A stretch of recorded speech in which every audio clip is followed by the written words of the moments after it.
यहाँ से स्टार्ट करेंगे। दृष्टि है इसका, यहाँ पर टेस्ट नंबर 23 हम लोग देखेंगे। ठीक है, 21 तक हम लोग देख चुके थे। जो 22 है उसको अभी ब्रेक किया है, उसको हम लोग कुछ टाइम में करेंगे। ये 23 को पहले करेंगे इसलिए क्योंकि यहाँ पर ये फुल लेंथ यहाँ पर पेपर है। राइट, ये फुल लेंथ पेपर है। जो मेंटरशिप यहाँ पर दृष्टि का चलता है उन्होंने यहाँ पर फुल लेंथ अपना यहाँ पर मेंटरशिप में कराया हुआ है, तो ये फुल लेंथ यहाँ पर टेस्ट है। ठीक है, एक बात आपको ध्यान रखना है कि जो मार्केट में भी अवेलेबल है ना फुल लेंथ टेस्ट दृष्टि का पहला, वो यही टेस्ट है। लेकिन वहाँ पर सिर्फ लिखा है कि दृष्टि का पहला फुल लेंथ टेस्ट है, बल्कि वो टेस्ट होगा मेंटरशिप टेस्ट। ये ध्यान रखना है। ठीक है, इसी वजह से बोलता हूँ कि जो चीज़ें हैं उनसे अपडेट रहना सीखो, है ना। जागो ग्राहक जागो, राइट, जागो स्टूडेंट जागो। तो अपना यहाँ पर जो चीज़ है एक सिस्टमेटिक चीज़ों को पता चले कि हाँ क्या मार्केट में बिक रहा है, क्या चीज़ हम ले रहे हैं, है ना। कुछ तो पहले यहाँ पर काफ़ी पहले के क्वेश्चन पेपर यहाँ पर करा के प्रिंट करके उनको बेच रहे हैं। ठीक है, तो इन सब चीज़ों से अपडेट रहो। इस वजह से यहाँ पर मैं आपको एक एक चीज़ सही से बताता चलता हूँ, क्या यहाँ पर रियलिटी है, क्या यहाँ पर फेक चल रहा है ना। तो यहाँ पर जो फुल लेंथ टेस्ट है ये पहला है दृष्टि का, और ये मेंटरशिप का फुल लेंथ टेस्ट है। ठीक है, ध्यान रखना है। यहाँ पर देखो जितने सब्जेक्ट हैं उसके सब्जेक्ट वाइज यहाँ पर क्वेश्चन मिलेंगे आपको। स्टार्ट करते हैं। पहला क्वेश्चन यहाँ से पहला क्वेश्चन है रियल एस्टेट इन्वेस्टमेंट ट्रस्ट और इंफ्रास्ट्रक्चर इन्वेस्टमेंट ट्रस्ट के संबंध में विचार करना है। पहला, REIT रियल एस्टेट परिसंपत्तियों में निवेश करते हैं और शेयरों की तरह ही स्टॉक एक्सचेंज पर इनका कारोबार होता है। पहला स्टेटमेंट यहाँ से करेक्ट है। INVIT निवेशक को जो क्या लिखा है, सड़कों और विद्युतों को परिवहन लाइनों के जैसी और संरचना परियोजनाओं में निवेश करने की अनुमति देते हैं। सेकेंड बात यहाँ से ये भी करेक्ट है, क्योंकि यहाँ पर इंफ्रास्ट्रक्चर इन्वेस्टमेंट ट्रस्ट निवेशक को सड़क, विद्युत, परिवहन लाइनें और यहाँ पर अन्य जो परिसंपत्ति जैसी और संरचना परियोजना में भाग लेने की अनुमति देते हैं। ठीक है, ये भी बात यहाँ से करेक्ट होगी। तीसरा, REIT और INVIT दोनों में व्यक्तिगत निवेशक द्वारा भौतिक परिसंपत्ति का प्रत्यक्ष स्वामित्व शामिल होता है। तीसरी बात गलत है, क्योंकि REIT तथा INVIT जो होते हैं दोनों एक ट्रस्ट आधारित संरचना के माध्यम से कार्य करते हैं, जिसमें अंतर्निहित रियल एस्टेट या अवसंरचना परिसंपत्ति का स्वामित्व यूनिट धारकों की ओर से ट्रस्ट के पास होता है। इनका प्रबंधन एक प्रबंधन कंपनी द्वारा किया जाता है। तीसरा गलत है। चौथा, REIT और INVIT की इकाई को भारतीय प्रतिभूति और विनिमय बोर्ड सेबी द्वारा विनियमित किया जाता है। चौथी बात करेक्ट है। आंसर यहाँ से क्या होगा? तीसरा गलत है, पहला और दूसरा यहाँ से चौथा करेक्ट है। पहला, दूसरा, चौथा करेक्ट है। आंसर क्या होगा? तीन बातें यहाँ से सही है।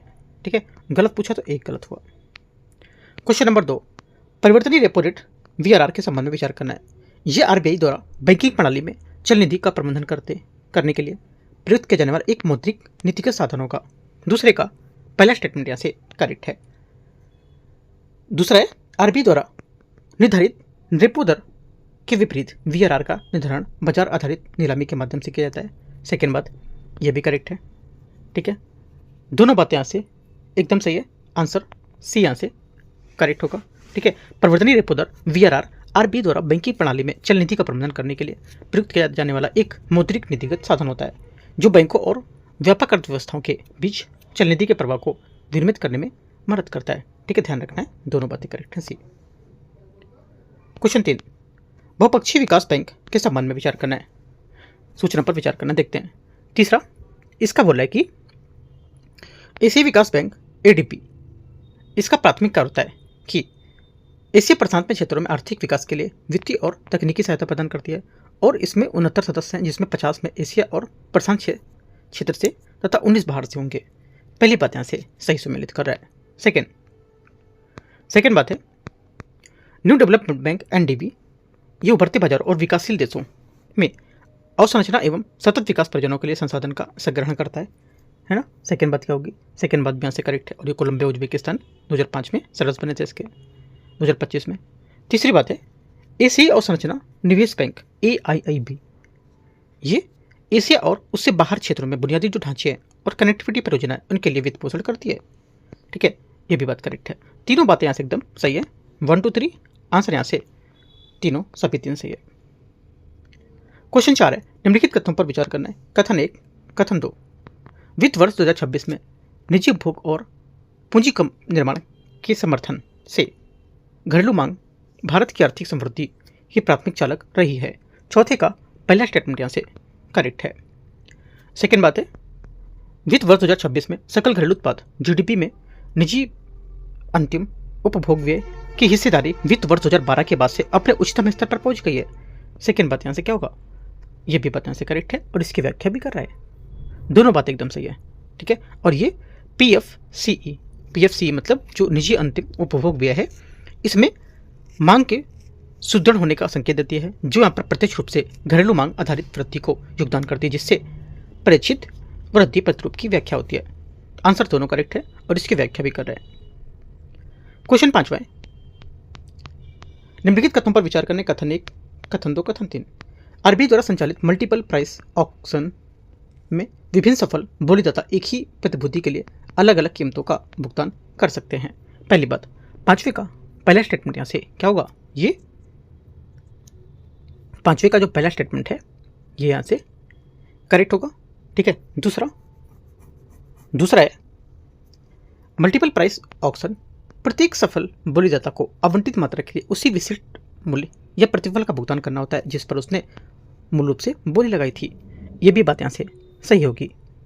तीसरा मल्टीपल प्राइस जो ऑक्शन है, इसमें निर्गमकर्ता अधिसूचित राशि के पूर्णता प्रदत्त होने और उच्चतम मूल्य शुरू होने वाली सभी बोलियों को स्वीकार करता है।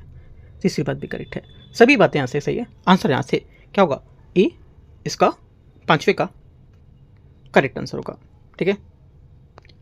आगे आते हैं क्वेश्चन नंबर 6। कथन 1, कथन 2, कथन 3। भारत में स्थित किसी विदेशी बैंक की शाखा द्वारा अर्जित लाभ को भारत के घरेलू उत्पाद में शामिल किया जाता है, लेकिन भारत के राष्ट्रीय आय में शामिल नहीं की जाती है। छठे का पहला स्टेटमेंट यहाँ से क्या होगा, ये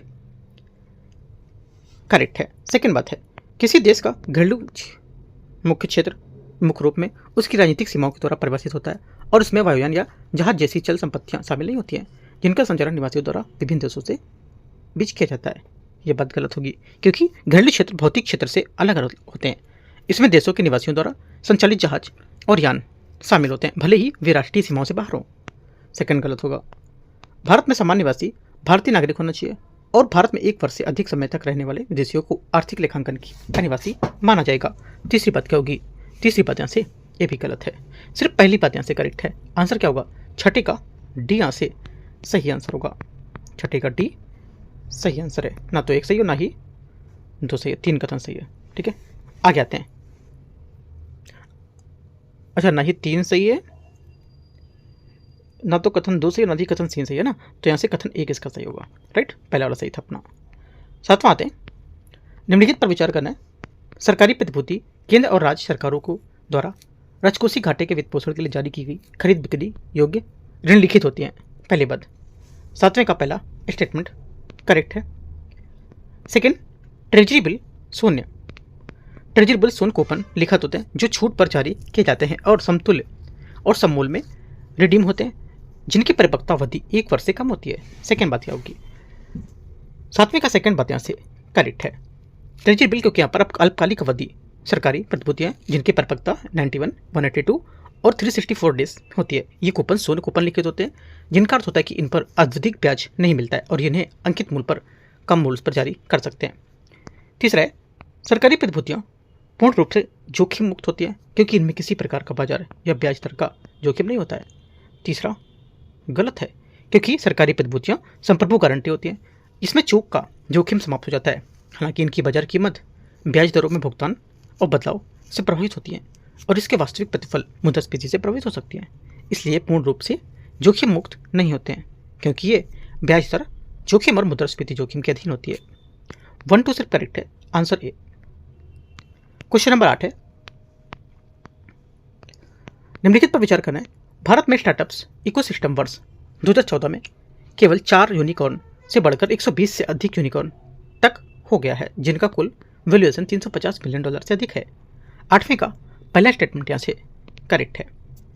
भारत में लगभग आधे स्टार्टअप्स टियर 2 और टियर 3 के शहरों से संबंधित होंगे। सेकेंड बात क्या होगी, सेकेंड बात यहाँ से इसकी ये भी क्या है, करेक्ट है ना, ये भी करेक्ट हो जाएगी। तीसरा, स्टार्टअप्स इंडिया पहल के तहत फंड्स फॉर स्टार्टअप्स प्रत्यक्ष रूप से स्टार्टअप्स को मंजूरी उपलब्ध कराता है। तीसरी बात भी क्या होगी, ये गलत हो जाएगी। तीसरा क्यों, तीसरा इसलिए गलत है क्योंकि यहाँ पर जो इस प्रकार ये योजना स्टार्टअप्स को प्रत्यक्ष जो वित्तीय सहायता प्रदान करने की बजाय अप्रत्यक्ष वित्त पोषण तंत्र के माध्यम से संचालित होती है, जिससे व्यापक निवेश अव्यवस्था का सुदृढ़ीकरण होता है। इस वजह से तीसरा गलत हो जाएगा, 1 2 करेक्ट है। क्वेश्चन 9, भारत में कुल खुदरा डिजिटल भुगतान से 3/4 से अधिक यूनिफाइड पेमेंट्स इंटरफेस यूपीआई के माध्यम से संपन्न होते हैं। पहला 9वीं का पहला स्टेटमेंट यहाँ से करेक्ट है, सही है। दूसरा, भारत में खुदरा डिजिटल भुगतान लेन देन की कुल मात्रा वित्त वर्ष 24-25 में बढ़कर 20,000 करोड़ रुपए से अधिक हो गई है। ये भी बात यहाँ से करेक्ट है। दोनों बातें 9 नंबर का स्टेटमेंट यहाँ से सही है। आंसर क्या होगा, सी यहाँ से करेक्ट हो जाएगा। क्वेश्चन 10 है, रिपोर्ट और प्रकाशन के संबंध में विचार करना है। World economic outlook, global financial stability report, physical monitor और वर्ल्ड डेवलपमेंट रिपोर्ट, इनमें से कितनी अंतर्राष्ट्रीय मुद्रा कोष द्वारा प्रकाशित की जाती है? 10वें का आंसर हो जाएगा ये केवल 3। कौन कौन सी? एक तो ग्लोबल फाइनेंशियल स्टेबिलिटी रिपोर्ट, ठीक है, और ये इसमें से वर्ल्ड डेवलपमेंट जो रिपोर्ट है ये इसके द्वारा नहीं प्रकाशित की जाएगी, ठीक है, क्योंकि ये विश्व बैंक द्वारा की जाती है। कौन सी? World development report. यहाँ से गलत हो गया, बाकी 1 2 3 करेक्ट है, ठीक है। 3 आंसर है, सी 10वें का आंसर हो जाएगा। क्वेश्चन नंबर 11 है, उत्पादन संबंध व्यापार प्रोत्साहन है, पीएलआई योजना के बारे में विचार करना है। इसे अप्रैल 2020 में घरेलू विनिर्माण को बढ़ावा देने तथा निर्यात प्रोत्साहित करने के लिए प्रारंभ किया गया था। 11वें का पहला स्टेटमेंट यहाँ से क्या होगा, ये करेक्ट है।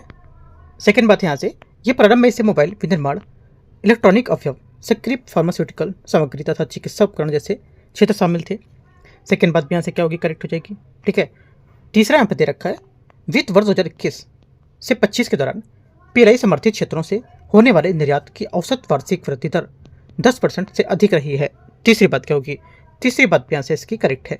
तीनों बातें यहाँ से क्या है, उत्पादन संबंध जो प्रोत्साहन पीएलआई योजना है उसके बारे में एकदम करेक्ट है। ये पीएलआई योजना हम लोग कर चुके थे, जो डेली टारगेट हम लोग देते हैं ना, उस पर यहाँ पर आपको बताया गया था टॉपिक पढ़ने के लिए, ठीक है। तो यहाँ से उसी का क्वेश्चन है। आंसर क्या होगा, तीनों करेक्ट है। 11वें का आंसर 1 2 3 यहाँ से डी करेक्ट हो जाएगा क्वेश्चन नंबर 11 का। क्वेश्चन नंबर 12 आते हैं, भारत के निर्यात जो गंतव्य है उसके बारे में विविधीकरण के संबंध में विचार करना है। संयुक्त अरब अमीरात, जर्मनी, ब्राजील, बांग्लादेश, रूस, इनमें से कितने देशों को भारत के ऑटो उपकरण पुर्जों के निर्यात के वैकल्पिक गंतव्य के रूप में पहचाना गया है? ठीक है, देखो यहाँ पर जो पहचाना गया इनमें से कौन कौन हो जाएगा, आंसर हो जाएगा यहाँ से, एक तो इसमें से हो जाएगा आपका यहाँ से, इसमें संयुक्त अरब अमीरात, ठीक है, संयुक्त अरब अमीरात, ठीक है। उसके बाद आपका आ जाएगा यहाँ से जर्मनी, बेल्जियम, जर्मनी, बेल्जियम यहाँ पर इसमें नहीं है, ठीक है, स्लोवानिया नहीं है, म्यांमार, ब्राज़ील, ब्राज़ील इसमें है, म्यांमार इसमें नहीं है, नेपाल और बांग्लादेश यहाँ पर होगा, ठीक है। तो 4 बातें इसमें से, रूस इसमें नहीं होगा, ठीक है। सी यहाँ से क्या होगा, 12वें का करेक्ट आंसर हो जाएगा। क्वेश्चन नंबर 13 है, राष्ट्रीय पेंशन प्रणाली नेशनल पेमेंट जो सिस्टम है उसके बारे में विचार करना है। ये एक बाजार संबद्ध निर्धारित अंशदान वाली सेवानिवृत्त बचत योजना है जिसका विनियमन पेंशन निधि विनियामक एवं प्राधिकरण विकास प्राधिकरण PFRDA द्वारा किया जाता है। 13वें का पहला स्टेटमेंट यहाँ से 13 का पहला स्टेटमेंट करेक्ट है। NPS के अंतर्गत भुगतान निकाय के समय संचित कोष के एक भाग के रूप में उसे उपयोग एन्युटी खरीदने के लिए करना अनिवार्य होगा। सेकेंड बात यहाँ से करेक्ट है, क्योंकि यहाँ पर NPS जो दीर्घकालिक आय सुरक्षा सुनिश्चित करने का उद्देश्य से संरक्षित किया जाता है और भुगतान के समय ग्राहकों को संचित कोष के एक निर्धारण भाग के रूप में उपयोग किसी जीवन बीमा कंपनी एन्युटी खरीदने के लिए करना होता है, जिससे यहाँ पर सेवानिवृत्ति के बाद नियमित पेंशन प्राप्त होती रहेगी, जिससे यहाँ पर जो शेष राशि एक मुश्त निकाली जा सकेगी। आंसर क्या होगा, दोनों करेक्ट है, पहला दूसरा। तीसरा है, सरकार NPS के अंतर्गत सभी सदस्यों को एक निश्चित न्यूनतम प्रतिफल की गारंटी देती है। तीसरी बात क्या होगी, तीसरी बात यहाँ से गलत है, क्योंकि NPS एक बाजार आधारित प्रणाली है, इसके प्रतिफल की कोई सरकारी गारंटी नहीं होती है। ये पेंशन निधि जो प्रबंधक है द्वारा किए गए निवेश के प्रदर्शन पर निर्भर करता है, अतः इस योजना के अंतर्गत न्यूनतम प्रतिफल की कोई सुनिश्चितता नहीं होती है। आंसर क्या हो जाएगा, 1 2 करेक्ट है, तीसरा यहाँ से गलत होगा, ए यहाँ से 13 का करेक्ट आंसर हो जाएगा। यहाँ से 14 नंबर क्वेश्चन है, इसमें बोले पुष्यभूति वंश की स्थापना वंश की राजधानी कन्नौज स्थानांतरित किए जाने से पूर्व निम्नलिखित में से कौन सी थी? आंसर हो जाएगा 14 का करेक्ट आंसर यहाँ से ये थानेसर थी, ठीक है, बी यहाँ से करेक्ट आंसर होगा। पुष्यभूति सुंग पुष्पमोती जो वंश था इसका प्रारंभिक यहाँ प्रशासन केंद्र थानेसर था, ठीक है, जो वर्तमान हरियाणा में स्थित है। और ये क्षेत्र सामरिक दृष्टि से महत्वपूर्ण था, किंतु यहाँ पर उत्तर पश्चिम दिशा में विशेषकर हुणों के आगमनों से कारण निरंतर चुनौतियों को सामना कर रहा था, जिससे आगे की यहाँ पर रणनीति को प्रभावित किया था। तो आंसर क्या होगा? B14 का करेक्ट आंसर है। क्वेश्चन नंबर 15 है, चचनामा जो सिंध पर अरब विजय का विवरण प्रस्तुत करता है, इसका 13वीं शताब्दी में फारसी अनुवाद किसके दरबार के लिए यहाँ पर किया गया था? आंसर हो जाएगा 15 का करेक्ट आंसर यहाँ से ये नसीरुद्दीन कुबाचा इसका सही आंसर होगा, ठीक है। इस प्रकार यहाँ पर चचनामा केवल एक अनुवाद नहीं बल्कि यहाँ पर नसीरुद्दीन कुबाचा के दरबारी वातावरण में निर्मित एक राजनीतिक रूप से संदर्भित ऐतिहासिक आख्यान है। आगे आते हैं क्वेश्चन 16 नंबर। क्वेश्चन 16 है, वैदिक साहित्य में उल्लिखित होता अर्धवर्यु का उद्गाता संबंधित है किससे? आंसर हो जाएगा 16 का करेक्ट आंसर प्रयुक्तों के रूप में वैदिक अनुष्ठानों के निष्पादन से संबंधित है, ठीक है। बी क्या होगा? 16 का सही आंसर होगा। जो अधर्वर्यु ने यजुर्वेद से निर्दिष्ट जो विधि थे इसके अनुसार यज्ञ के वास्तविक जो भौतिक पक्ष थे उसका संपादन करता था, ठीक है, जिसमें आहुति संबंधी क्रियाओं का निष्पादन और संबद्ध मंत्रों का भी उच्चारण मिलता था। उद्गाता को सामवेद पर आधारित संगीत में स्वर और भजन गाने के अनुष्ठान के दौरान लय और स्वर की सटीकता बनाए रखने का दायित्व सौंपा जाता था। आंसर 16 का बी करेक्ट है। क्वेश्चन 17 है, निम्नलिखित में से किस गुप्त शासक ने पराक्रम श्री विक्रम अप्रतिरथ तथा सर्वरा जोचेच्छा की उपाधियां धारण की थी? आंसर 17 का हो जाएगा करेक्ट आंसर यहाँ से समुद्रगुप्त सही आंसर है। चंद्रगुप्त प्रथम के पुत्र उत्तराधिकारी समुद्रगुप्त ने आर्यवर्त, दक्षिणापथ एवं सीमावर्ती तथा विदेशी शक्तियों के विरुद्ध व्यापक सैन्य अभियान के माध्यम से गुप्त साम्राज्य का अधिकतर विस्तार किया था, जैसा कि प्रयाग प्रशस्ति में विस्तार में बताया गया है। उनके शिलालेख और सिक्कों पर यहाँ पर पराक्रम श्री विक्रम अप्रतिरथ और सर्वरा जोचेच्छा जैसी उपाधियां मिलती हैं, जो उनकी सैन्य श्रेष्ठता और शाही जो उपलब्धियां हैं उसको दर्शाती हैं। आंसर 17 का भी करेक्ट है। क्वेश्चन 18,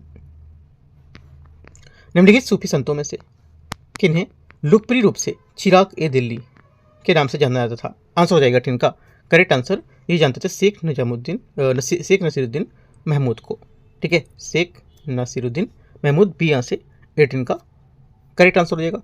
इन उत्तराधिकारियों में से शेख नसीरुद्दीन महमूद चिराग ए दिल्ली की उपाधि से व्यापक रूप से प्रसिद्ध हुए थे। ये उपाधि दिल्ली में निजामुद्दीन औलिया के पश्चात चिश्ती संप्रदाय के आध्यात्मिक परंपरा का एक शिक्षाओं को आगे बढ़ाने का भूमिका का प्रतीक होती थी, ठीक है। और 1356 में 1356 में, ठीक है, 1356 में उनकी मृत्यु के पश्चात तथा सशक्त आध्यात्मिक उत्तराधिकारी के अभाव में चिश्ती सिलसिले के शिष्यों का पूर्वी एवं दक्षिणी भारत में प्रसार हो गया था, जो ये दर्शाता है कि वे दिल्ली में इस संप्रदाय के अंतिम प्रमुख केंद्रीय व्यक्तियों में से एक थे। आंसर क्या होगा? 18 का बी करेक्ट है। क्वेश्चन 19 है 19 नंबर, निम्नलिखित में से प्राचीन भारतीय विद्वानों में से किसने पाई का मान ज्ञात किया था और अपने आप पर सुलभ सूत्र में पाइथागोरस प्रमेय के रूप में ज्ञान सिद्धांत को प्रतिपादित किया था? आंसर हो जाएगा 19 का करेक्ट आंसर यहाँ से ए बौधायन इसका सही आंसर होगा, ठीक है, क्योंकि यहाँ पर प्राचीन भारत में गणित अत्यंत उन्नत व्यवस्था में पहुंच चुकी थी, जहाँ अनेक विद्वान ऐसे यहाँ पर आधारभूत योगदान दिए गए थे जो अन्य क्षेत्रों में समान विचारों को प्रकट करते थे और बहुत से पूर्व विकसित हो चुके थे। इन प्रासंगिक जो प्रारंभिक यहाँ पर जो गणितज्ञ थे उनमें बौधायन का विशेष रूप से स्थान होता था, जिनके कार्य सुलभ सूत्र में संरक्षित होते थे और बौधायन को अनेक महत्वपूर्ण गणितीय उदाहरणों के प्रतिपादन का श्रेय दिया जाता था, ठीक है। उन्होंने सर्वप्रथम पाई और जो उसके मान का आकलन किया था, जो वृत्त के क्षेत्रफल के परिधि के निर्धारण के लिए आवश्यक होती है। आगे आते हैं क्वेश्चन नंबर 20।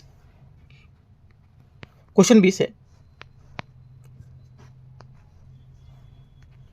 प्रारंभिक भारत 600 से 322 ईस्वी पूर्व के संबंध में विचार करना है। महाजनपद और इसके क्या स्थान थे? पहला गंधार यहाँ पे ये गंधार साम्राज्य का वर्णन पेशावर तथा रावलपिंडी जनपदों को समाहित करता था, ठीक है, ये बात सही है। कंबोज हजारा क्षेत्र दे रखा है। ठीक है, कंबोज जो था ये कंबोज आपका जो था यहाँ से ये आपका गंधार के साथ निकट के रूप में संबद्ध कंबोज हजारा क्षेत्र तक विस्तृत था। बात सही है। मत्स्य मत्स्य जो है साम्राज्य विस्तार वर्तमान राजस्थान के पूर्वी भागों में, ठीक है, राजस्थान के पूर्वी भागों में जयपुर, अलवर, भरतपुर क्षेत्र में था। ठीक है, और यहाँ से ये गलत हो जाएगा, मालवा क्षेत्र बता रहा है। ठीक है, चेदी बुंदेलखंड क्षेत्र, चेदी यहाँ पर राज पहचान मध्य भारत के बुंदेलखंड क्षेत्र से थी, ये बात करेक्ट है। तो 3 बात यहाँ से सही है, 1, 2 और 4। क्वेश्चन 21 है, विजयनगर साम्राज्य के संबंध में अमरम शब्द का क्या अर्थ था? अमरम शब्द का अर्थ क्या था विजयनगर साम्राज्य के बारे में? आंसर हो जाएगा 21 का करेक्ट आंसर, ये सैन्य सेवा के बदले में सैन्य प्रमुखों को दिया गया भूमि अनुदान होता था। सी क्या होगा 21 का सही आंसर होगा, क्योंकि यहाँ पर यह अनुदान भूमि के स्वामित्व का अधिकार नहीं देता था, बल्कि यहाँ पर नायकों को उस भूमि से प्राप्त होने वाली आय पर अधिकार प्राप्त करता था। ठीक है, इस आय के माध्यम से वे सैनिकों का पालन पोषण करते थे तथा राज्य के प्रति अपने सैन्य दायित्व को निर्वहन करते थे। यह प्रणाली विजयनगर की सैन्य संरचना की रीढ़ थी, जहां राजा की सेवा विशेष रूप से सैन्य सेवा, राजस्व संसाधन इस पर नियंत्रण से सीधी जुड़ी होती थी। अमरम प्रणाली साम्राज्य में सबसे बड़ी भूमि धारण श्रेणी थी जो अनेक गांवों तक विस्तृत थी। इसकी आय का वितरण मंदिरों और दुर्गों जैसे पूर्व निर्धारण आवश्यकताओं को पूरा करने के लिए उसके बाद में करते थे, जिससे इसकी अवशिष्ट किंतु अत्यंत महत्वपूर्ण वित्तीय प्रकृति की स्पष्ट होती थी। ठीक है, आंसर क्या होगा? डी करेक्ट, सी करेक्ट है। क्वेश्चन नंबर 22 22 नंबर है, निम्नलिखित पर विचार करना है। कथन 1 कथन 2 दे रखा है। रेगुलेटिंग एक्ट 1773 के अंतर्गत ब्रिटिश सरकार ने बोर्ड ऑफ कंट्रोल के माध्यम से कंपनी के प्रशासन पर प्रत्यक्ष नियंत्रण स्थापित किया था। 22वें का पहला स्टेटमेंट यहाँ से गलत है, क्योंकि रेगुलेटिंग एक्ट 1773 ब्रिटिश संसद द्वारा ईस्ट इंडिया कंपनी के प्रशासन को नियंत्रित करने का प्रथम प्रयास था, लेकिन यह नियंत्रण अप्रत्यक्ष रूप से लागू किया गया था। इस अधिनियम के अंतर्गत निदेशक मंडल को नागरिक, सैन्य एवं राजस्व मामले में संबंधित सूचनाएं ब्रिटिश सरकार को प्रस्तुत करनी होती थी, जिसमें निगरानी व्यवस्था शामिल थी। व्यवस्था यहाँ पर स्थापित हुई थी, परंतु यहाँ पर बोर्ड ऑफ कंट्रोल जैसी कोई भी यहाँ पर पृथक संस्था व्यवस्था नहीं बनाई गई थी, तो पहला गलत हो जाएगा। सेकेंड, पिट्स इंडिया एक्ट 1784 ने ऐसी व्यवस्था स्थापित की थी जिसमें भारत में कंपनी का प्रशासन ब्रिटिश सरकार की प्रत्यक्ष निगरानी में आ गया था, जबकि कंपनी के क्षेत्र अधिकार बना रखे गए थे। सेकेंड बात यहाँ से करेक्ट है, आंसर ओनली 2 करेक्ट होगा। क्वेश्चन 23 है, निम्नलिखित किस घटना के पश्चात सविनय विज्ञान आंदोलन, नमक सत्याग्रह से विस्तारित होकर कर का भुगतान न करने, वनों जो उन्मूलन है कानून, उस जैसे अभियान को पारित या परिणत हुआ था? आंसर हो जाएगा 23 का करेक्ट आंसर बी, मानसून का आगमन जिससे नमक का उत्पादन प्रभावित हुआ था। बी आंसर 23 का करेक्ट आंसर होगा। नमक सत्याग्रह से आगे आंदोलन का विस्तार मुख्यतः किसी राजनीतिक जो प्रस्ताव था, ये गिरफ्तारी थी, उसके कारण नहीं हुआ था, बल्कि यहाँ पर एक व्यवहारिक परिस्थिति के कारण, जैसे मानसून के आगमन से निरंतर नमक निर्माण कठिन बना दिया गया था, जिससे यहाँ पर आंदोलन को व्यापक सविनय विज्ञान के रूप में विस्तार करने के लिए बाध्य होना पड़ा था। 24 नंबर है, निम्नलिखित क्रांतिकारियों में से किन्हें लाहौर षड्यंत्र केस निर्णय में षड्यंत्र का प्रमुख सूत्रधार माना गया था? आंसर हो जाएगा 24 का correct answer Vasudev correct answer है। वसुदेव लिखा है क्या? हाँ, सुखदेव लिखा हुआ है। ठीक है, सुखदेव होगा आंसर इसका, राइट। आगे आते हैं क्वेश्चन नंबर यहाँ से 25। क्रिप्स मिशन के डूबते हुए चेक उत्तर देना के चेक समान है, यह प्रसिद्ध कथन किसका है? आंसर हो जाएगा 25 का, यह महात्मा गांधी जी का है। 26 नंबर है, 1930 के दशक के दौरान रियासतों में हुए निम्नलिखित घटनाओं पर विचार करना है। कुछ रियासतों में सीमित मताधिकार का जनसंख्या के एक छोटे वर्ग तक विस्तार हुआ था। 26 का पहला स्टेटमेंट यहाँ से क्या होगा? ये पहला स्टेटमेंट यहाँ से जो था, ये कुछ रियासतों को सीमित मताधिकार जनसंख्या के एक छोटे वर्ग तक विस्तार था, है ना। तो पहली बात यहाँ से देखो, इस परिप्रेक्ष्य में महात्मा गांधी ने जो क्रिप्स प्रस्ताव से इसी के इसमें जो था 26 का जो पहला स्टेटमेंट होगा, ये 1930 के दशक में लामबंदी के तीसरे चरण में किसान और जनजातीय आंदोलन उभरे थे और विशेष रूप से जागीरदारी का मनमानी, कर, बेगार और अन्य दमनकारी प्रथा, सामंती अत्याचार, ये सब यहाँ पर लोकप्रिय संघर्ष जैसे ग्रुप में घटक बन गए थे। ठीक है, तो यहाँ से जनसंख्या के छोटे वर्ग तक विस्तार हुआ था, ये यहाँ पे गलत होगा इसका।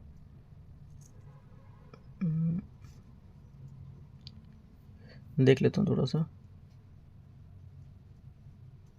बढ़ती जनाकांक्षाओं को चिन्हित किया था इन्होंने और बढ़ती जनसंख्या को सही, इसमें से यहाँ पर छोटे वर्ग का हिस्सा था, लेकिन यहाँ पर इन्होंने विस्तार था ऐसा कुछ यहाँ पर तो नहीं देखा है, क्योंकि छोटे वर्ग पर विस्तार था। चलो दूसरा स्टेटमेंट देख लेते हैं। जागीरदारों के विरुद्ध कृषक और जनजाति जो आंदोलन थे, इसका उदय हुआ था। सेकेंड बात यहाँ से जो रहेगी, जनजाति जो जागीरदार के विरुद्ध, यहाँ पर जो 1930 के दशक में लामबंदी तीसरे चरण में थी और जागीरदारों तथा मनमाने कर जो थे दमनकारी प्रथाओं जैसे संबंध होते थे और उसके विरुद्ध होते थे। आंदोलन को, जनजाति आंदोलन को उदय हुआ था।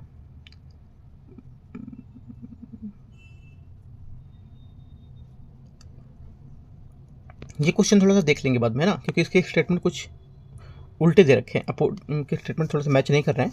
मैं इसको बाद में देख लेता हूँ, ठीक है। 26 का या 26 का आप यहाँ पर कमेंट में बता सकते हो आंसर जो आपका रहेगा, राइट। इसको क्योंकि क्वेश्चन देखने पड़ेंगे, कुछ क्वेश्चन यहाँ पर मिस्टेक लिखे हुए हैं, स्टेटमेंट इसका पहला गलत लिखा, लेकिन यहाँ पर पहला स्टेटमेंट ठीक होना चाहिए, दूसरा यहाँ से भी ठीक होना चाहिए, लेकिन यहाँ पर मिस्टेक दे रखा है। इसको एक बार देख लेना क्वेश्चन को।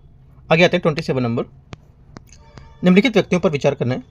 आगा खां, सरदार संपूर्ण Singh, M.R. Jayakar, C.Y. Chintamani, K.T. पाल, महात्मा गांधी। इनमें से कितनों ने वर्ष 1930 में नवंबर माह में आयोजित प्रथम गोलमेज सम्मेलन में भाग लिया था? आंसर हो जाएगा 27 का करेक्ट आंसर। केवल यहाँ पे 5 लोगों ने लिया था, ठीक है। कौन कौन से देखो, इसमें जो M.R. जयकर तथा C.Y. Chintamani, M.R. Jayakar, C.Y. Chintamani, ठीक है। और यहाँ पर आगा खां, मोहम्मद शफी, आगा खां, मोहम्मद शफी इसमें नहीं दे रखा है, राइट। और K.T. पाल सम्मिलित थे, K.T. पाल सम्मिलित थे, ठीक है। और यहाँ से आपके हो जाएंगे मर जाकर सी चिंतामणि हो गए, आगा खां, मोहम्मद शफी, सरदार संपूर्ण सिंह। यहाँ पे महात्मा गांधी इसमें नहीं थे, ठीक है। ये 5 हो जाएंगे। 28 आते हैं। निम्नलिखित युग्मों पर विचार करना है। संविधान का भाग और विषय वस्तु इसकी कौन सी है, ठीक है। देखते हैं 28 को। देखो 28 में यहाँ पर जो है ये भाग 12 में यहाँ पर जो है ये क्या हो जाएगी, वित्त संपत्ति और समुदायवाद जो थे ये, ठीक है। अगला है भाग 13, इसमें भारतीय राज क्षेत्र के भीतर व्यापार, वाणिज्य और समागम की स्वतंत्रता होती थी। सेकेंड बात भी यहाँ से क्या होगी, करेक्ट हो जाएगी। तीसरा भाग 14, संघ राज्य के अधीन सेवाएं होती थी। भाग 14A, प्रशासनिक अधिकरण और अन्य मामलों के लिए अधिकरण होता था। सभी बातें करेक्ट हैं, आंसर डी यहाँ से करेक्ट होगा क्वेश्चन 28 का। 29 नंबर है। भारत में अनुसूचित क्षेत्र के प्रशासन तथा अनुसूचित जो जनजाति थी उसके अधिकारों के संबंध में निम्नलिखित तथ्यों पर विचार करना है। 29 पहला यहाँ से बोला है 5वीं सूची के प्रावधान उन सभी राज्यों को अनुसूचित क्षेत्रों पर लागू होते हैं जहां अनुसूचित जनजातियां निवास करती हैं, लेकिन इसमें ऐसे क्षेत्र शामिल नहीं है जो 6वीं अनुसूची के अंतर्गत आवृत होते हैं।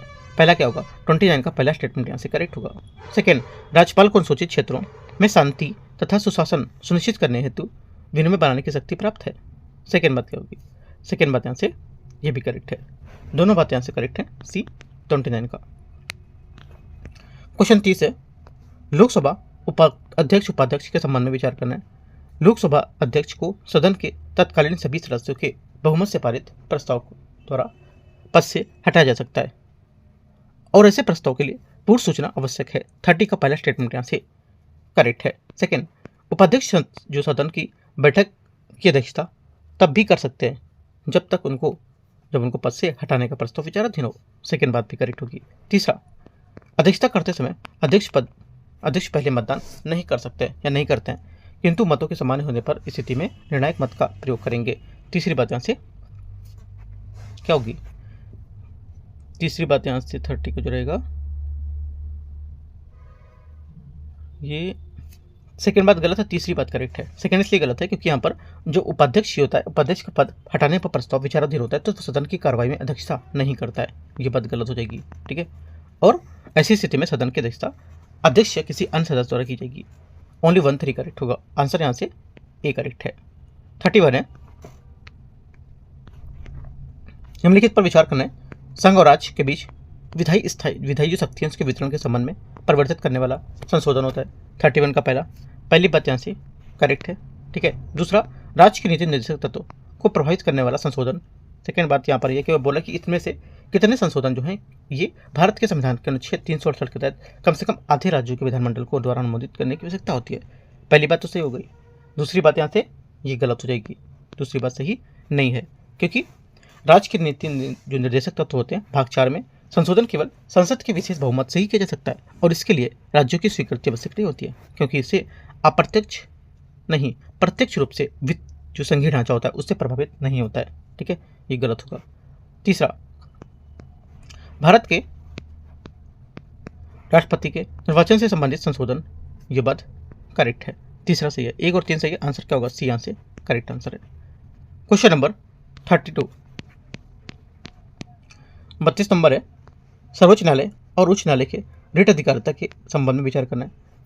देखते हैं, पहला बोला है सर्वोच्च न्यायालय अनुच्छेद 32 के तहत केवल मूल अधिकारों के प्रवर्तन हेतु रिट जारी कर सकता है जबकि उच्च न्यायालय अनुच्छेद 226 के तहत मूल अधिकारों के साथ अन्य विधिक अधिकारों को रिट जारी कर सकते हैं। 32 का पहला स्टेटमेंट यहाँ से करेक्ट है। दूसरा, अनुच्छेद 32 के तहत सर्वोच्च न्यायालय का क्षेत्राधिकार भारत के संपूर्ण राज्य क्षेत्र में विस्तृत है लेकिन अनुच्छेद 226 के तहत उच्च न्यायालय का क्षेत्राधिकार भौगोलिक रूप से सीमित होता है। सेकेंड बात यहाँ से करेक्ट है। तीसरा, अनुच्छेद 32 के तहत सर्वोच्च न्यायालय का रुख करने का अधिकार स्वयं में एक मूल अधिकार है जबकि यहाँ पर अनुच्छेद 226 के तहत उच्च न्यायालय के संबंध में ऐसा कोई मूल अधिकार नहीं है। तीसरी बात क्या होगी? तीसरी बात इंपॉर्टेंट है, क्या होगी?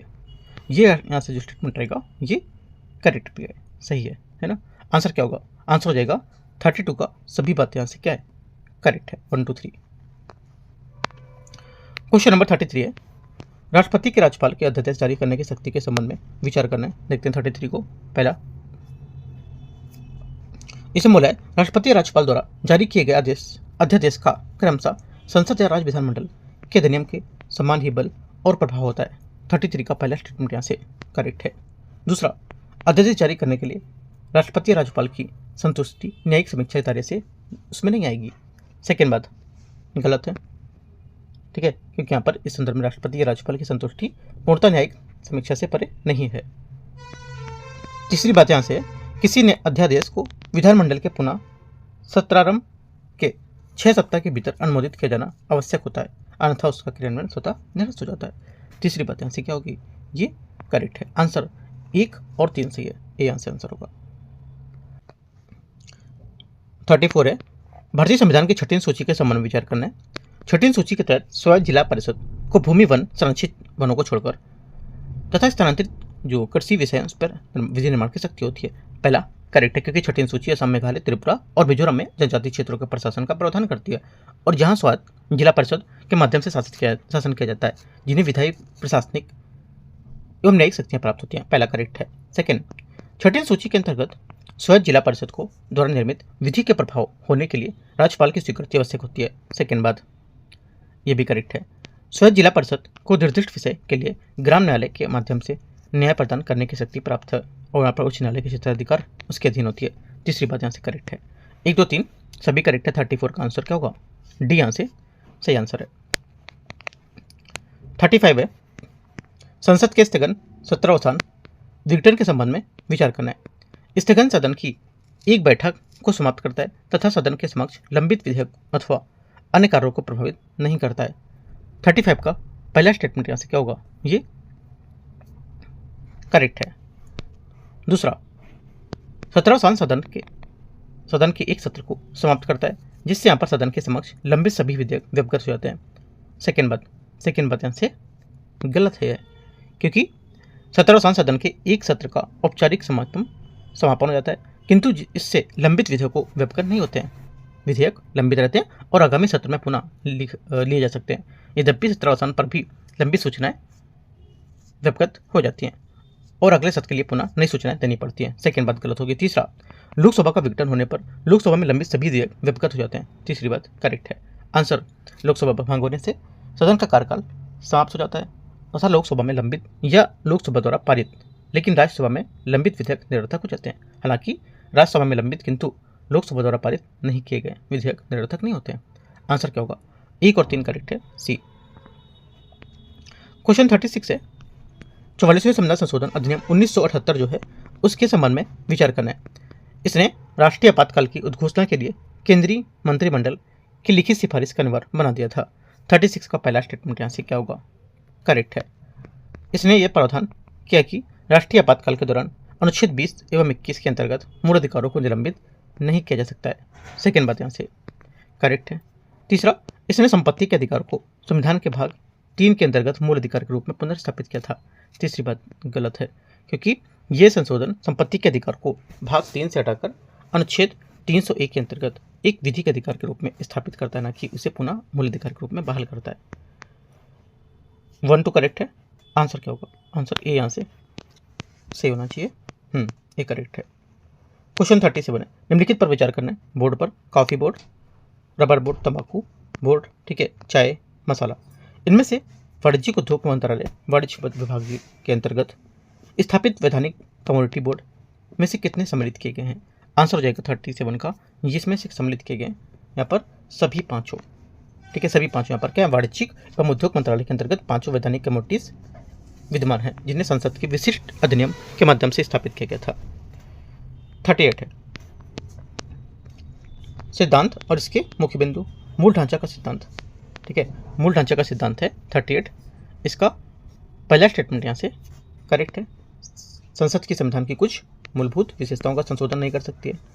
आच्छादन का सिद्धांत, सेकेंड बात यहाँ से गलत है क्योंकि आच्छादन का सिद्धांत उन विधियों पर लागू होता है जो मूल अधिकारों के साथ असंगत होती हैं। ऐसी विधियां प्रारंभ से शून्य नहीं होती हैं बल्कि असंगति की सीमा तक निष्क्रिय हो जाती हैं तथा यहाँ पर असंगति समाप्त हो जाती है तो पुनः प्रभावी हो जा सकती हैं। तो ये बात गलत हो जाएगी सेकेंड नंबर की।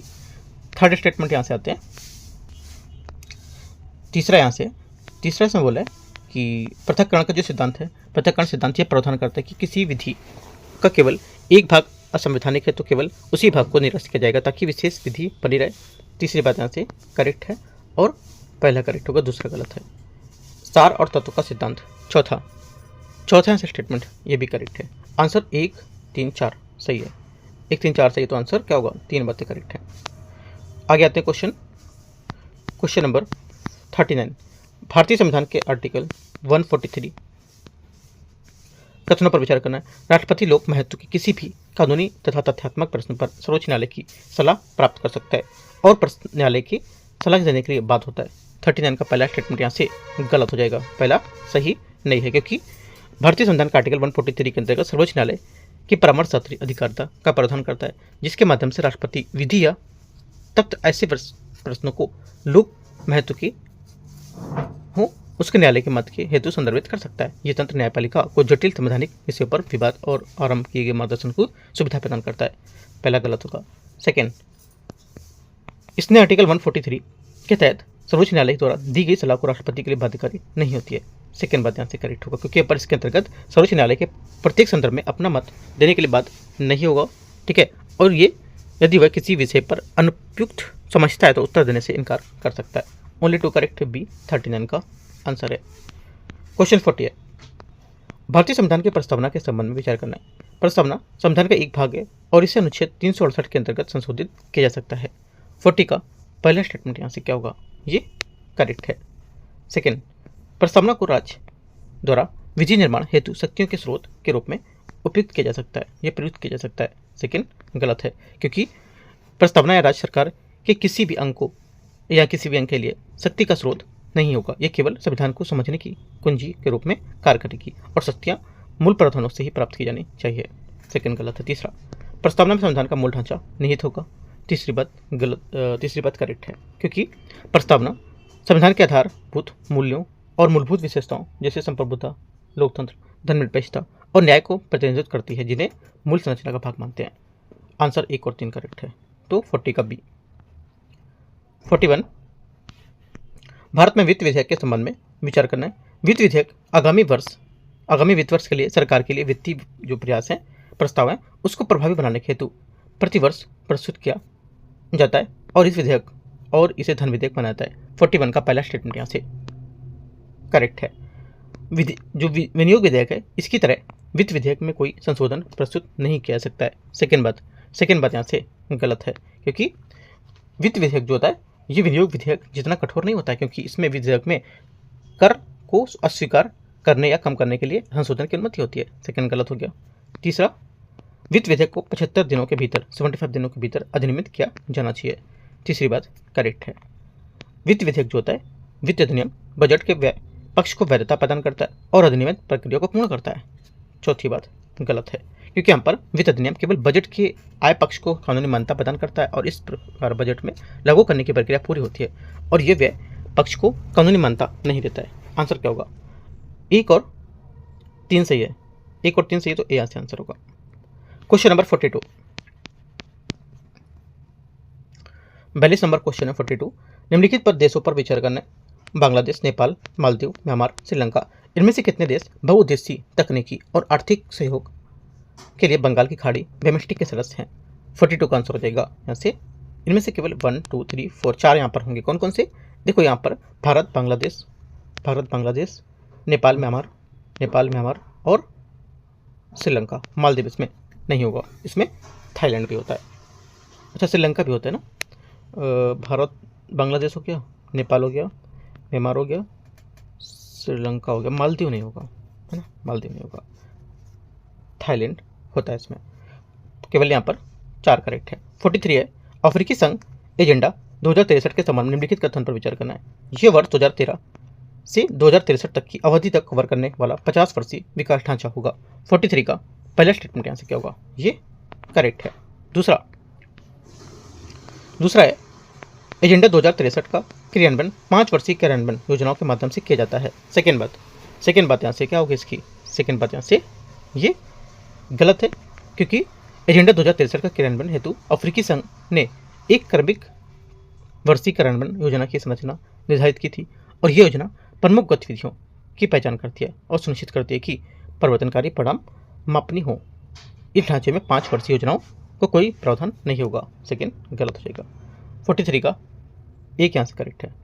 44 है, हाल ही में शुरू किए गए चीन के वीजा का मुख्य उद्देश्य है क्या? आंसर हो जाएगा 44 का करेक्ट आंसर, युवा विदेशी स्टेम प्रतिभाओं को आकर्षित करना और नवाचार आधारित विकास को बढ़ावा देना होगा। क्या होगा? ए यहाँ से सही आंसर होगा 44 का। 45 है, भारतीय तटीय मैदानों के संबंध में निम्नलिखित युग्मों पर विचार करना है।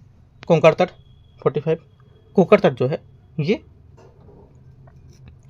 मुहाने जोर नदी मुख के साथ संपूर्ण संकीर्ण तटीय मैदान होंगे। मलाबार तट, ठीक है, मलाबार जो तट है ये लेगून और बैक वाटर की उपस्थिति होगी। सेकेंड बात यहाँ से करेक्ट है भी। तीसरा, कोरोमंडल तट जो है तीसरा, ये डेल्टा की तुलना में जोरनदमुख की प्रधानता होती है। ये बात गलत है, क्योंकि यहाँ पर पूर्वी तट पर स्थित कोरोमंडल तट की मुख्य पहचान जोरनदमुख नहीं बल्कि यहाँ पर विशाल नदी डेल्टा, यहाँ कावेरी जैसी नदियाँ सुविकसित डेल्टा का निर्माण करती हैं। ये बात गलत हो जाएगी तीसरी वाली इसकी। चौथा है, उत्तरी सरकार तट अपने विस्तृत स्वरूप और विशाल डेल्टा क्षेत्रों के लिए जाना जाता है, जिसका निर्माण मुख्य रूप से गोदावरी और कृष्णा जैसी बड़ी नदियों द्वारा लाए गए अवसादों से होता है। चौथा भी करेक्ट है। आंसर क्या होगा? ए यहाँ से सही है। 1 2 और 4। 46 से भारत में खनिजों के विवरण के बारे में विचार करना है। खनिज और यहाँ पर प्रमुख इसके उत्पादक क्षेत्र 46 में पहला बोला है लो अयस्क ओडिशा झारखंड पेटी में, ठीक है, ये प्रमुख लो अयस्क उत्पादक क्षेत्रों में से एक है जहाँ उच्च श्रेणी में हेमेटाइट के भंडार पाए जाते हैं। पहला सही है। सेकेंड, बॉक्साइट ओडिशा छत्तीसगढ़ आंध्र प्रदेश क्षेत्र होगा। सेकेंड बात यहाँ से ये भी करेक्ट है। तीसरा, अभ्रक महाराष्ट्र और कर्नाटक पेटी में, तीसरी बात भी यहाँ से गलत हो जाएगी, क्योंकि अभ्रक पेटी भारत की प्रमुख अभ्रक पेटी झारखंड बिहार क्षेत्र के कोडरमा गया हजारीबाग क्षेत्र में स्थित है। महाराष्ट्र कर्नाटक क्षेत्र का प्रमुख जो अभ्रक पेटी के मुख्य रूप में नहीं जाना था, गलत हो जाएगा। 1 2 करेक्ट है। आंसर क्या होगा? बी यहाँ से सही आंसर है, ठीक है। क्वेश्चन नंबर 47 है, कृषि उत्पाद में भारत की वैश्विक रैंकिंग के संबंध में विचार करना है। भारत में दालों और कदन मिलेट्स के उत्पादन के विश्व में प्रथम स्थान पर आता है। 47 का पहला स्टेटमेंट यहाँ से क्या होगा, ये करेक्ट है। सेकेंड, भारत में फलों और सब्जियों के उत्पादन में विश्व में दूसरे स्थान पर है। सेकेंड बात, ये भी करेक्ट है। दोनों बातें सही, आंसर सी। 48 नंबर क्वेश्चन यहाँ से 48 नंबर, भारत में भौगोलिक विभाजन के संबंध में विचार करना है। हिमालय क्षेत्र विवर्तनिक रूप से युवा और संरचनात्मक रूप से अस्थिर है, जबकि प्रदीपी ब्लॉक प्राचीन क्रिस्टलीय चट्टानों में बना तथा अपेक्षाकृत स्थिर होता है। 48 का पहला स्टेटमेंट यहाँ से करेक्ट है। सेकेंड, प्रदीपी पठार हाल ही में उन वलन प्रक्रियाओं से गुजरता है जो हिमालय के निर्माण की प्रक्रियाओं के समान थी। सेकेंड बात क्या होगी, सेकेंड बात यहाँ से गलत है, क्योंकि प्रदीपी पठार एक प्राचीन और स्थिर भूभाग है जिसका निर्माण मुख्य जो रूप में अपर्दन प्रक्रियाओं द्वारा जुड़ा हुआ है। हाल ही में भूवैज्ञानिक समय में इसकी कोई वलन प्रक्रिया नहीं हुई है। ये स्थिति हिमालय पर्वतमाला के निर्माण के विपरीत है जो वलन प्रक्रियाओं के परिणाम से हुई थी। सेकंड गलत है। तीसरा, अधिकांश प्रदीपी नदियां के विपरीत हिमालय नदियां अपने मार्ग बदलने के प्रति अधिक सुबेद हैं और अपने ऊपरी क्षेत्रों में गहरी घाटियों का निर्माण करती है। तीसरी बात यहाँ से क्या होगी, करेक्ट है। 1 और 3 सही है। 48 का आंसर क्या हो जाएगा,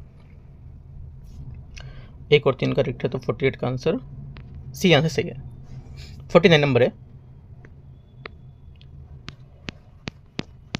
49 बोला है कथन 1, कथन 2, कथन 2 कथन है। भारत में जलोढ़ मृदा व्यापक रूप से सिंधु गंगा ब्रह्मपुत्र मैदान में पाई जाती है और नदी द्वारा निक्षेपण की प्रक्रिया से नमीकृत होती रहती है। 49 का पहला स्टेटमेंट यहाँ से क्या होगा, ये करेक्ट है। सेकेंड, जलोढ़ मृदा सामान्यतः पोटास और चूना से समृद्ध होती है, परंतु इसमें नाइट्रोजन और ह्यूमस की कमी होती है। सेकेंड बात भी करेक्ट है, क्योंकि यहाँ पर जलोढ़ मृदा एक विशिष्ट रासायनिक संगठन होता है। ये सामान्यतः पोटास और चूना से समृद्ध होती है, जबकि इसमें नाइट्रोजन और ह्यूमस की कमी होती है। ये गुण की इसमें कृषि उत्पादकता तथा गेहूं, चावल और गन्ना जैसी फसलों के लिए इसकी जो उपयुक्तता प्रभावित करती है। सेकेंड बात करेक्ट है। आंसर क्या होगा, आंसर हो जाएगा आपका यहाँ से दोनों करेक्ट है, लेकिन इसकी व्याख्या नहीं कर रहा है, क्योंकि यहाँ पर जलोढ़ मृदा की व्यापक और सिंधु ब्रह्मपुत्र मैदान की जो बारे में बात कर रहा था, और यहाँ पर इसमें बोला क्या क्या इसमें होता है, क्या क्या कमी होती है, क्या क्या पाया जाता है ना, तो दोनों गलत है, मतलब दोनों व्याख्या नहीं कर रहे हैं, बातें दोनों करेक्ट हैं। ठीक है, आंसर क्या होगा, आंसर हो जाएगा 49 का बी। क्वेश्चन नंबर 50 है, निम्नलिखित कथनों पर विचार करना है।